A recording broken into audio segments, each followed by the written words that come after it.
নামটা শুনলেই চোখের সামনে ভেসে ওঠে এক অপরাজেয় বিশ্বজয়ীর ছবি, তাই না? আলেকজান্ডার দ্য গ্রেট, যিনি কিনা প্রায় পুরো দুনিয়াটাই জয় করে ফেলেছিলেন। কিন্তু তার এই কিংবদন্তিতুল্য জীবনেও একটা অধ্যায় আছে যা নিয়ে আজও রহস্য কাটেনি, আর সেটা হলো তার ভারত অভিযান। চলুন আজ আমরা সেই রহস্যেরই গভীরে ডুব দিই।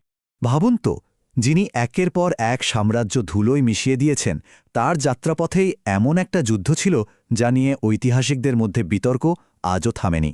হ্যাঁ, আমরা বলছি রাজা পুরুষ সাথে তার সেই বিখ্যাত লড়াইয়ের কথা। এই একটা যুদ্ধই যেন 2000 বছরের এক বিরাট রহস্য। আচ্ছা, সবার আগে চলুন সেই গল্পটা শুনি, যা আমরা মোটামুটি সবাই জানি বা বইপত্রে পড়েছি, মানে অফিসিয়াল ভার্সনটা আর কি। গ্রিক ঐতিহাসিকদের মতে এই যুদ্ধ ছিল আলেকজান্ডারের সামরিক প্রতিভার এক অসাধারণ প্রদর্শনী। মানে ভারতে আসার আগে আলেকজান্ডারের রেকর্ডটা একবার দেখুন। গ্র্যানিকাস, ইসাস, গগামেলা, পারস্যের মতো বিশাল সাম্রাজ্যকে তিনি একের পর এক যুদ্ধে হারিয়ে দিয়েছেন। তাকে থামানোর মতো যেন কেউই ছিল না। তো ৩২৬ খ্রিস্টপূর্বাব্দে ছিলাম বা হিদাসপেস নদীর তীরে এসে আলেকজান্ডার এমন একজনের মুখোমুখি হলেন যার মতো প্রতিপক্ষ তিনি আগে কখনো দেখেননি। রাজা পুরুর তার বিশাল সেনাবাহিনী নিয়ে প্রস্তুত, আর তার সবচেয়ে বড় অস্ত্র ভয়ঙ্কর সব যুদ্ধ হাতি। ম্যাসিডোনিয়ান সৈন্যদের কাছে এটা ছিল একেবারে অচেনা আর ভয় ধরিয়ে দেওয়ার মতো একটা দৃশ্য।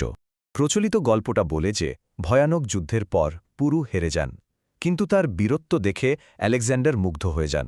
যখন তাকে জিজ্ঞেস করা হয় যে তিনি কেমন ব্যবহার চান, পুরু নাকি সোজা সাপটা এই বিখ্যাত জবাবটা দিয়েছিলেন। আর এই একটা উত্তরেই আলেকজান্ডার এতটাই খুশি হন যে তিনি পুরুর রাজ্য তো ফিরিয়েই দেন, সঙ্গে তাকে নিজের বন্ধু আর মিত্র বানিয়ে নেন। কিন্তু গল্পটা যদি এতই সোজা হতো তাহলে তো কথাই ছিল না।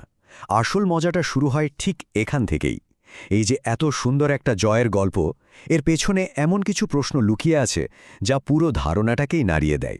প্রথম আর সবচেয়ে বড় প্রশ্ন, ভাবুন তো একবার, যে সেনাবাহিনী ১০ বছর ধরে কোনো বাধাই মানেনি, বিশ্ব জয় করে চলেছে, তারা হিদাসপেসের যুদ্ধের ঠিক পরেই হঠাৎ করে বেঁকে বসল কেন?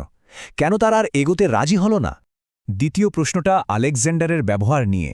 যে মানুষটা তার শত্রুদের প্রতি ভীষণ নির্মম ছিলেন, অন্য রাজাদের সঙ্গে কি ভয়ানক ব্যবহার করেছেন, তিনি হঠাৎ করে পুরুর প্রতি এত দয়ালু হয়ে গেলেন কেন? ব্যাপারটা কেমন যেন খটকা লাগার মতো, তাই না? আর শেষ প্রশ্নটা হল ফেরার পথ নিয়ে। জেতার পর সহজ চেনা পথ থাকতেও কেন তার সেনাবাহিনী বেছে নিল গেড্রোসিয়ান মরুভূমির মতো ভয়ঙ্কর একটা রাস্তা? একটা জেতা লড়াইয়ের পর কোনো সেনাপতি কেন এমন একটা আত্মঘাতী পথ বেছে নেবেন যেখানে তার নিজের সৈন্যরা খিদে তেষ্টায় মারা যাবে? তো এই সব প্রশ্নগুলোই, মানে এই খটকাগুলোই কিছু ঐতিহাসিককে অন্যরকমভাবে ভাবতে বাধ্য করেছে। তারা মনে করেন গ্রিক ঐতিহাসিকরা হয়তো পুরো সত্যিটা বলেননি। হতেও তো পারে যুদ্ধটা আসলে আলেকজান্ডারের জন্য অতটা সহজ জয় ছিল না। এই যে দেখুন, তফাতটা কত পরিষ্কার। একদিকে শত্রুর প্রতি চরম নিষ্ঠুরতা, আর অন্যদিকে পুরুর জন্য অবিশ্বাস্য উদারতা। এই যে আকাশ-পাতাল তফাত, এটাই তো প্রশ্ন তুলে দেয়, তাদের সম্পর্কটা কি আসলেই একজন বিজয়ী আর একজন পরাজিত ব্যক্তির মতো ছিল? আর একটা বড় সমস্যা আছে, জানেন তো? সেটা হলো আমরা এই গল্পটা কাদের কাছ থেকে শুনছি। আলেকজান্ডারের ভারত অভিযান নিয়ে যা কিছু লেখা হয়েছে তার প্রায় সবই গ্রিক ঐতিহাসিকদের লেখা, আর তারা লিখেছেন ঘটনার প্রায় ৪০০ বছর বা তারও বেশি সময় পর। তাদের লেখার ভিত্তি ছিল আলেকজান্ডারের সেনাপতিদের নোট, যার আসল কপি আর পাওয়া যায় না। কাজেই তাদের লেখায় আলেকজান্ডারকে একজন মহানায়ক হিসাবে দেখানোর একটা ঝোঁক থাকাটা খুবই স্বাভাবিক। তার মানে কি দাঁড়ালো? ইতিহাস মানে শুধু কি ঘটেছিল তা নয়, বরং কে সেই গল্পটা বলছে আর কেন বলছে সেটাও খুব গুরুত্বপূর্ণ। এই ব্যাপারটাকে একটা ভারী নাম দেওয়া হয়েছে, হিস্টোরিওগ্রাফি। সোজা কথায় এটা হলো ইতিহাসের ইতিহাস, মানে একই ঘটনাকে বিভিন্ন সময়ে বিভিন্ন মানুষ কিভাবে দেখেছে সেইটা বোঝা। যেমন ধরুন, ব্রিটিশরা যখন ছিল তারা আলেকজান্ডারের অভিযানকে দেখাতো যেন কোনো পশ্চিমা সভ্যতা ভারতে আলো নিয়ে আসছে। আবার ভারতের স্বাধীনতা সংগ্রামের সময় আমাদের দেশের ঐতিহাসিকরা পুরুকে দেখালেন একজন দেশপ্রেমিক বীর হিসেবে, যিনি বিদেশি শক্তির বিরুদ্ধে রুখে দাঁড়িয়েছিলেন। ঘটনা কিন্তু একটাই, কিন্তু গল্প দুটো একদম আলাদা। আচ্ছা চলুন, কে জিতল আর কে হারল এই বিতর্কটা একপাশে সরিয়ে রাখি। তার চেয়েও বড় প্রশ্ন হল এই যুদ্ধের আসল ফলটা কি হয়েছিল, কারণ সেখান থেকেই একটা অন্যরকম আর অনেক বেশি গুরুত্বপূর্ণ ছবি সামনে আসে। দেখুন, আলেকজান্ডারের বাহিনী তো ফিরে গেল, কিন্তু যাওয়ার সময় তারা উত্তর পশ্চিম ভারতের ছোট ছোট রাজ্যগুলোকে একদম নাড়িয়ে দিয়ে গেল, ফলে সেখানে একটা বিশাল ক্ষমতার শূন্যতা তৈরি হল। আর ঠিক তখনই এই শূন্যস্থান পূরণ করতে ইতিহাসের মঞ্চে এলেন একজন নতুন নায়ক, চন্দ্রগুপ্ত মৌর্য। তিনি চাণক্যের সাহায্যে শুধু নন্দ সাম্রাজ্যকেই শেষ করলেন না, বরং আলেকজান্ডারের ছেড়ে যাওয়া এলাকাগুলো এক করে গড়ে তুললেন ভারতের প্রথম অখণ্ড সাম্রাজ্য, মৌর্য সাম্রাজ্য। এই সংখ্যাটা একটু মাথায় রাখুন, 500। কেন?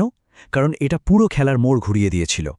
আলেকজান্ডারের মৃত্যুর পর তার সেনাপতি সেলুকাস ভারতে হারানো এলাকা ফিরে পেতে এসেছিলেন, কিন্তু চন্দ্রগুপ্ত মৌর্যের কাছে তিনি হেরে যান। এরপর যে চুক্তিটা হয় তাতেই ক্ষমতার আসল বদলটা স্পষ্ট। সেলুকাস আজকের আফগানিস্তান আর পাকিস্তানের মতো বিশাল এলাকা চন্দ্রগুপ্তকে দিয়ে দেন, আর বিনিময়ে কি পান জানেন? ওই 500টা যুদ্ধ হাতি। ভাবা যায় যে হাতি দেখে একদিন গ্রিক সৈন্যরা ভয় পেয়েছিল, সেই হাতি এখন তারা উপহার হিসাবে নিয়ে যাচ্ছে। এই টাইমলাইনটা দেখলে ব্যাপারটা আরও পরিষ্কার হয়ে যাবে। দেখুন, মাত্র 20 বছরের মধ্যে ক্ষমতার কেন্দ্র ম্যাসিডোনিয়া থেকে সরে এসে মগধে স্থাপিত হল। বলা যেতে পারে আলেকজান্ডারের আক্রমণটাই পরোক্ষভাবে ভারতকে এক হতে সাহায্য করেছিল। তাহলে শেষ পর্যন্ত প্রশ্নটা কি দাঁড়ায়? ইতিহাস কাকে মনে রাখে? যে একটা যুদ্ধ জেতে তাকে, নাকি যে একটা দীর্ঘস্থায়ী সাম্রাজ্য গড়ে তোলে তাকে? আলেকজান্ডারের ভারত অভিযান হয়তো একটা সামরিক জয় ছিল, কিন্তু এর আসল এবং দীর্ঘমেয়াদী ফল ছিল এক নতুন শক্তিশালী ভারতীয় সাম্রাজ্যের জন্ম, যা এই অঞ্চলের ইতিহাসকে চিরদিনের জন্য বদলে দিয়েছিল।